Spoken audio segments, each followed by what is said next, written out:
So what's up guys, so magandang umaga, hindi magandang gapon. So nandito ulit kami, yan, kasama ko si Kinet. So yung ginagawa niya guys, pinapalitan niya ng sprocket.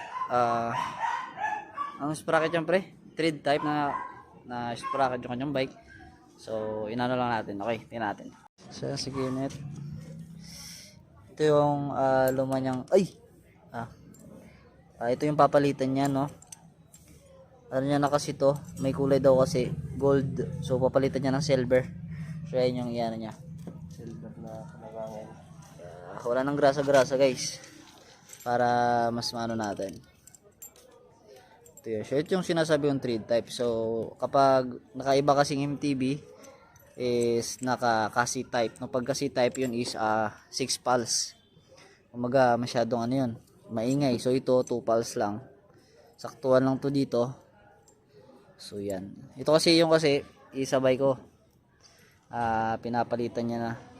Hirap tanggalin to kanina, sobrang hirap baklas, pinukpok na lang namin, so hindi naman siya natamaan. Hindi, ito pala yung sa kanya, nandun na pala yun, ito pala yung sa akin. So ayan guys, yung nakikita nyo yan.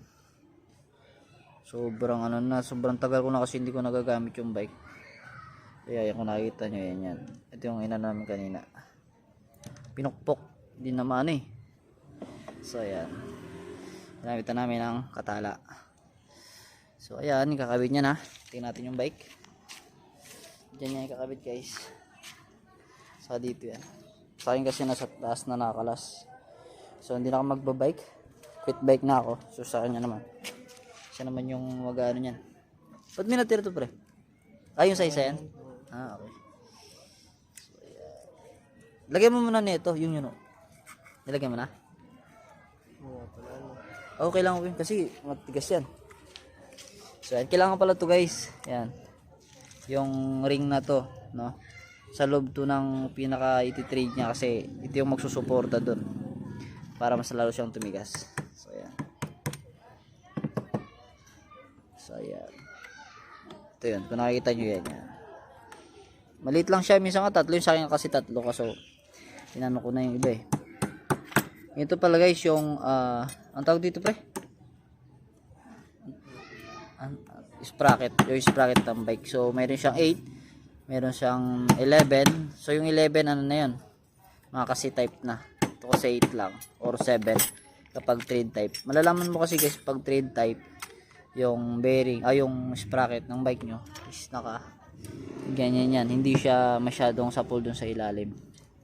At saka kapag cassette, ano na yun parang alloy na siya, so kasi bakal pa, kinakalawang, kaya ganun.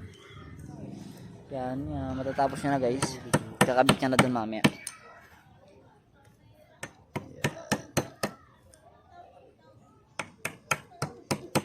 So pinapano natin, mahigpit na pa pero mahigpit na natin mamaya pag kinabit na yun. Tingnan mo muna kung walang alog, tingnan mo, igano mo sa ilalim kung alog pa. Sige, higpitan mo pa. So yan guys si Kenneth. So ayan, tapos yung mga ko dati, yung napapansin nyo, yung dati ko pa sira na kasi.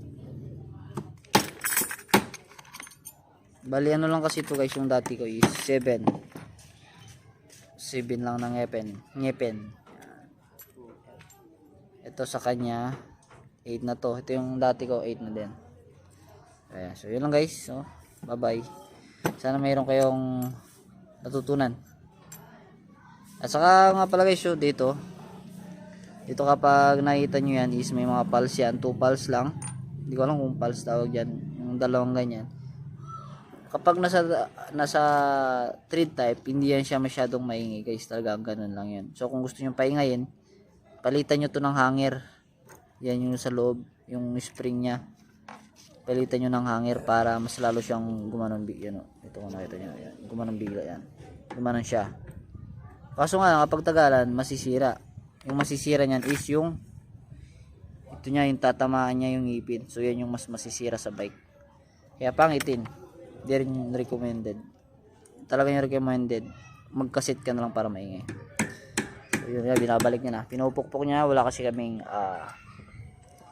tools. So yun lang guys, no? Lang, bye bye. Peace out.